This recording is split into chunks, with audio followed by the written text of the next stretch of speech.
Chapter 12. I Think I Can. If your son could really do school, he would jump out of bed each morning, eager to start the day. Maybe you see him do this on the weekend, or from June through August, but never on a school day.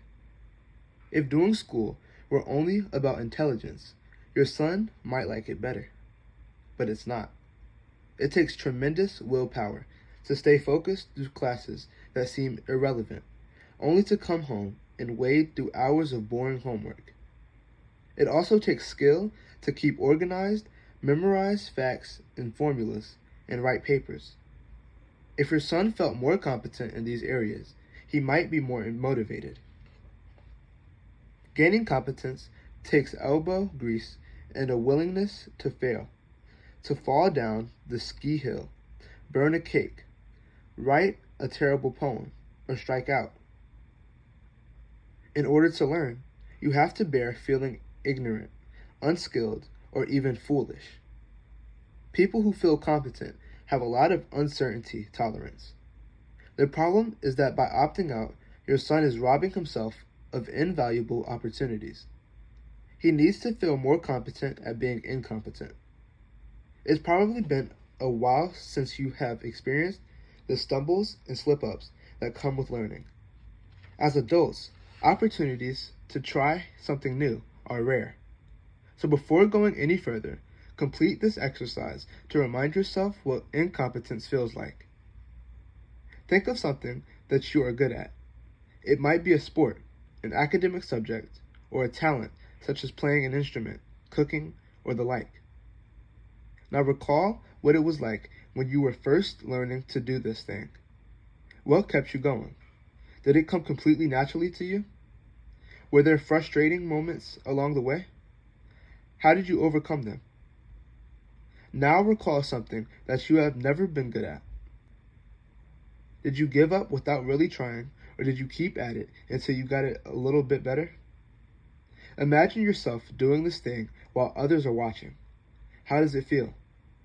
Finally, think about any recent experience that took you out of your comfort zone. Perhaps you took up tennis, got a work assignment that required new skills, or volunteered to chair a fundraiser you've never done before. How did you feel going in? What were the obstacles you faced? How did you learn to master this new endeavor? Building competence. Now that you have finely tuned your empathy for your son, let's get him on the right track. One that increases uncertainty tolerance and builds competence. Chances are that you've already read one of the best books written on the subject, probably more than once. It's The Little Engine That Could, the story of a poor little train engine who initially didn't think she had what it would take to haul cars loaded with goodies over the mountain. However, somewhere along the line, that little engine was transformed from the little engine that couldn't into the little engine that could. The author doesn't explain exactly what changes the engine's mind, but nowhere in the story is there a mommy or daddy train saying, if you don't get over that mountain, you will be grounded for the weekend. The little engine's secret fuel is known in the field of psychology as self-efficacy. Psychologists have been studying it and its relationship to success for decades. In lay terms, self-efficacy is defined as a person's belief in their ability to succeed. People who believe they can do better, do better. It's really that simple. Self-efficacy is like a turbocharge that kicks in when the going gets rough. People with self-efficacy are better able to face obstacles and tolerate disappointment because they attribute failure to something in their control. They feel competent about being incompetent, knowing that effort, practice, and new skills will bring success. Students who lack self-efficacy become overwhelmed and filled with self-doubt when they are stumped or challenged. In a way, students with self-efficacy are not better at working, they are better at failing. Carol Dweck, one of the top researchers in this area, sees self-efficacy as a mindset. People with a growth mindset believe that the harder they work, the smarter they get. Challenge is seen as an opportunity for growth, an opportunity to become smarter, faster, or better, because they can control their effort. Most opt-outs, however, have a fixed mindset. They are convinced that people are born into this world with only so much intelligence. Effort will not change that, and needing to try is actually a sign of failure. The way they see it, if you are good at something, it should come naturally. Dweck and her colleagues found that as students with similar academic success in elementary school weathered the transition to middle school, those with a growth mindset fared much better than those with a fixed mindset. The grades of the fixed mindset kids took a dip at the beginning of 6th grade, and they continued to fall throughout middle school. By comparison, the kids with the growth mindset were able to steadily improve their GPAs. Dweck concluded that, with the threat of failure looming, students with the growth mindset mobilized their resources for learning. They told us that they, too, sometimes felt overwhelmed, but their response was to dig in and do what it takes.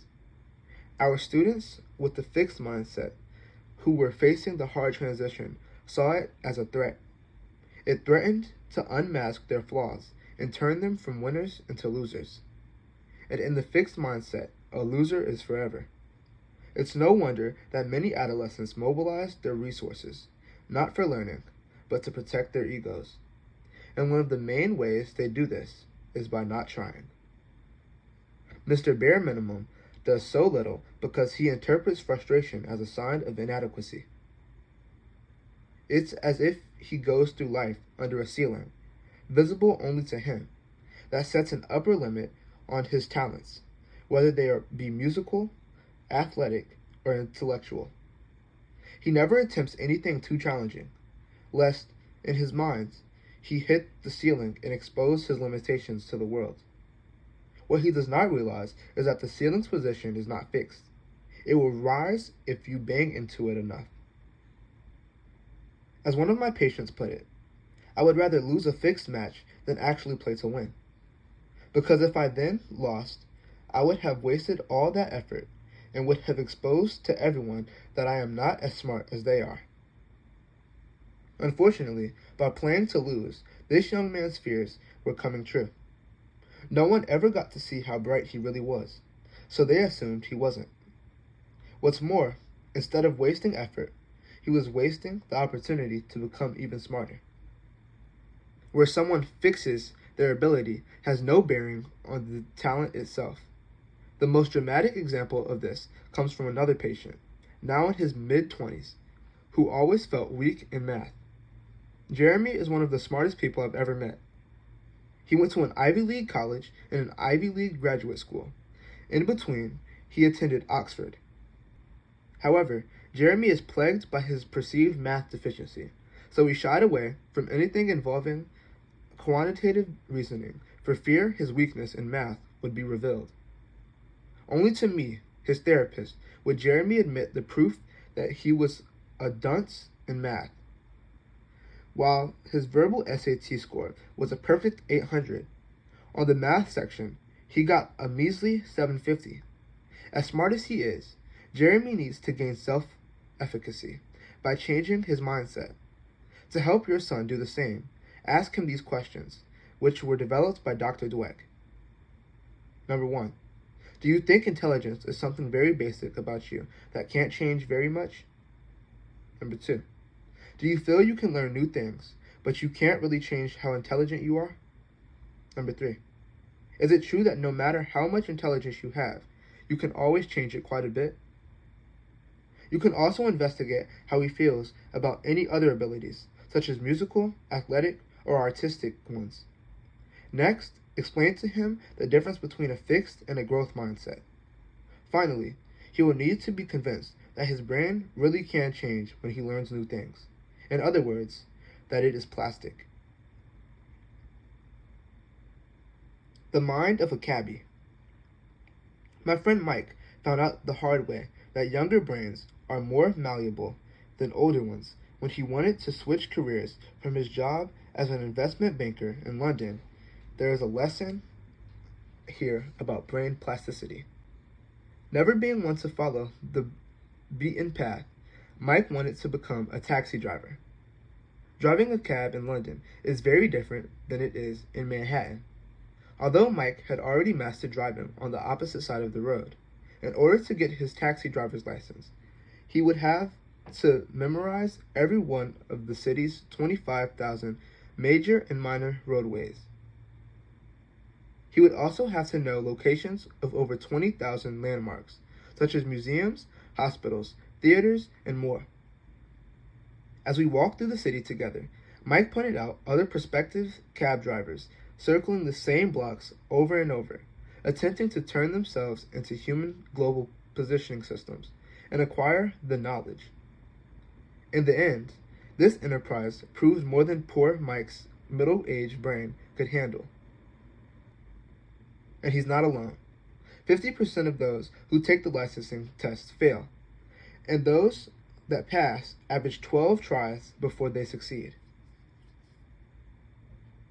Two neuropsychologists at University College London, Eleanor Maguire and Catherine Willett, determined to use this choice situation, obtaining the knowledge to drive a cab in London, as a research paradigm. They wanted to see if the requirements to pass the licensing test actually created structural changes in the cabbie's brain. In other words, did the cabbies who passed the test actually become smarter? A group of like-minded subjects went through the same training process as Mike, and were then divided into two groups, one for those who had successfully obtained the knowledge, and one for those who hadn't. Before and after brain scans would tell if all the learning involved in passing the test created structural changes in the successful trainees' hippocampi, which, if you'll recall from Chapter 3, see page 57, are the storehouses for memories. Just to be on the safe side, Maguire and Willett added a control group of average Londoners, as you have probably already guessed, and as they predicted. The trainees who are now driving those famous black cabs throughout London have more grey matter in a region of their hippocampus than the poor blokes who had to find employment elsewhere. This study proves that people are not born with a fixed amount of intelligence. With enough practice and hard work, we really can become smarter. As for Mike, maybe he should try becoming an Uber driver, turning the little boy who couldn't into the teenager who could. Helping your son make the leap from a fixed to a growth mindset is half the battle. The other half is to defeat these enemies of building competence. 1. Emphasizing the outcome. This puts the focus on something your son can't control. Instead, focus on the process. When your son does well, compliment his hard work, and when he doesn't, talk about his disappointment. His achievement should be the product of his effort, not his intelligence. Remember, it's not about talent, it's about tenacity. Or, in the words of comedian Steve Martin, persistence is a great substitute for talent. If you focus on the process, your son will never feel like your love is conditional. I recently counseled a mother about her 10-year-old son's confidence problem. She mentioned that she always tells him how smart he is. When I suggested that this might not be the best way to boost his confidence, he piped in, "Yeah, because then I feel like I have to be smart or else you and Dad will be disappointed." You have already discussed how excessive emphasis on a child's intelligence or talent gives him the message that it is his ability, not his effort, that is the most important thing, and that he has to achieve a certain standard of excellence to win parental approval. Of course, every once in a while, it doesn't hurt to tell your children how smart, handsome, and above average they are, and they are. But showing too much pride in your son's accomplishments or too much disappointment in his failures can give him the message that your love is contingent on his performance. When children feel that a parent's love is tied to performance in a particular activity, they report feeling compelled to do that activity, and grow to resent this covert form of pressure, as well as the parent who is exerting it. 2. Fear of failure. Petrified by today's seemingly high stakes and fierce competition, many parents fear that if their kids fail at anything, they will fall behind. This belief is not only false, but actually dangerous. An old bit between a reporter and a CEO comes to mind. "Sir, what is the secret of your success?" asked the reporter. 2 words. "And sir, what are they?" "Good decisions." "And how do you make good decisions?" 1 word. "And sir, what is that?" "Experience." "And how do you get experience?" 2 words. "And sir, what are they?" "Bad decisions." Failure is much cooler than it used to be. Every day, there seems to be another article praising the founders of a failed startup for taking risks and initiative. As such articles like to point out, we would all probably still be using typewriters and cassette players if Steve Jobs and Bill Gates hadn't dropped out of college. Not to mention Mark Zuckerberg and David Karp. Your son needs more rope, not enough to hang himself, but a sufficient amount to be able to fall down and get back up. Better he learn that now, while still under your watchful eye, than 2 or 3 years from now when he's in college. 3. Fear of mistakes. Make mistakes a habit in your family. Tell everyone, with as much humor and enthusiasm as you can, about the mistakes you've made and continue to make. Emphasize the lessons learned. Remind your kids why there are erasers on pencils and delete keys on computer keyboards. Here are a few tales of my own mistakes. Leaving a laptop in a taxicab. New York, not London. Lesson learned. Don't talk on your cell phone while exiting a cab. Losing my wallet. Found it in the recycling bin on back porch. And checkbook.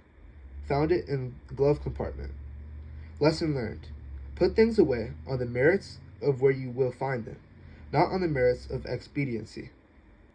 Buying concert tickets for my wife's birthday without realizing that they were for the TD Garden in Boston and not Madison Square Garden in New York City.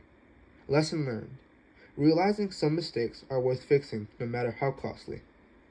I bought the correct tickets on StubHub and gave the others to friends in Boston.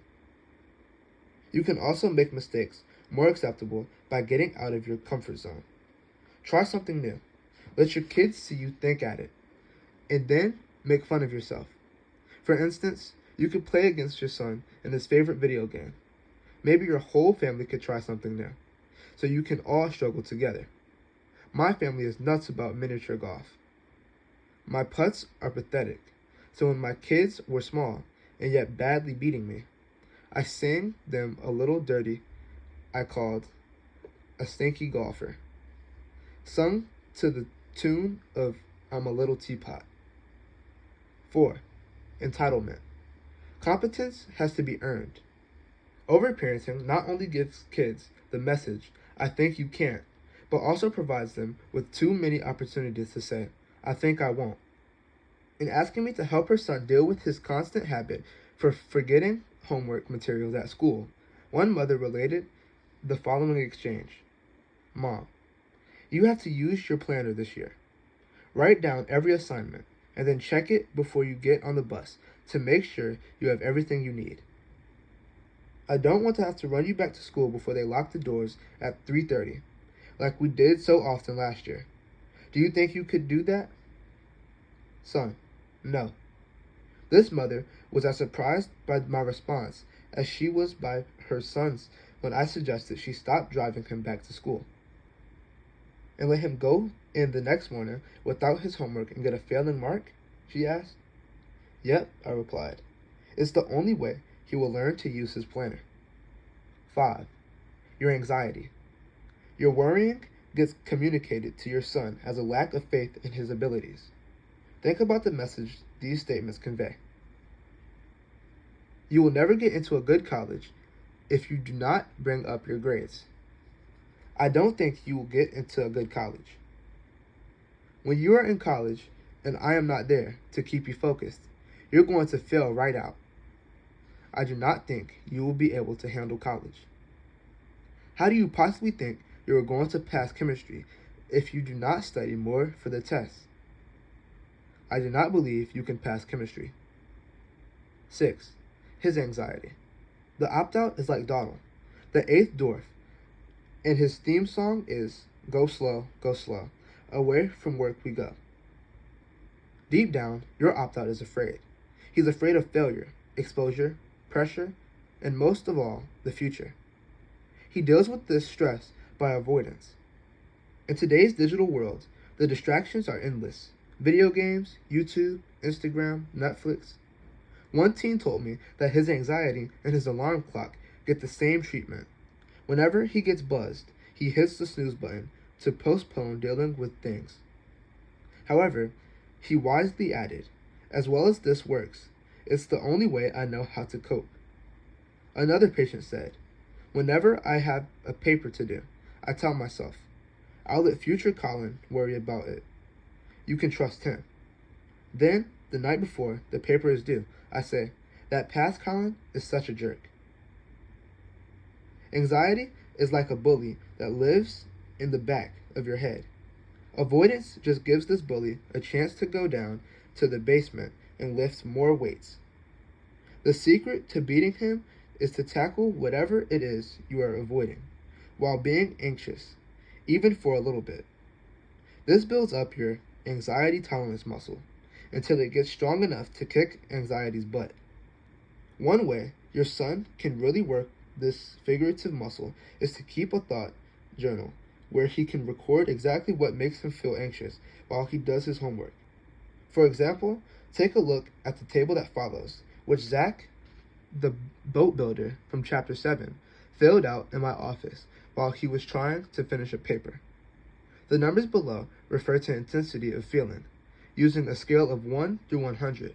1 is the lowest level of intensity, and 100 is the highest. And there's a pretty long anxiety log that Zach wrote. What is amazing about this tool is that even though it took an hour to use it, once Zach put all of his anxious thoughts on paper, his mind was clear to work. You'll find a thought journal in the appendix, page 242. Being anxious is like looking through glasses that make the world look much more alarming than it really is. People with anxiety often have a distorted, overly fearful view of the world. Some of the resulting distortions are predictable, and once identified, they are easy to fight against with logic. As the parent of an anxious son, you can gently point out the inaccuracy in his thinking.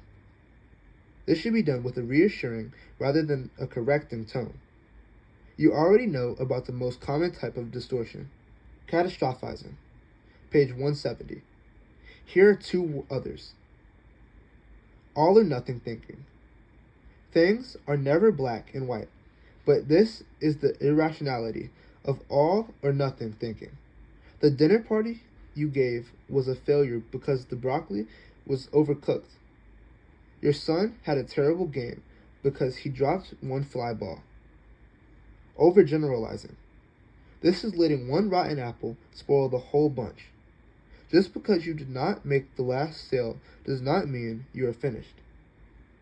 Just because your son struggled through algebra does not mean he will find geometry equally challenging. The way to challenge these types of distorted thoughts is to make a more realistic and neutral assessment of the situation. It's true that the broccoli was overcooked, but the chicken you served was sensational. Yes, your son missed that ball, but he also got 3 hits. And remember, anxiety may be uncomfortable, but it is never fatal.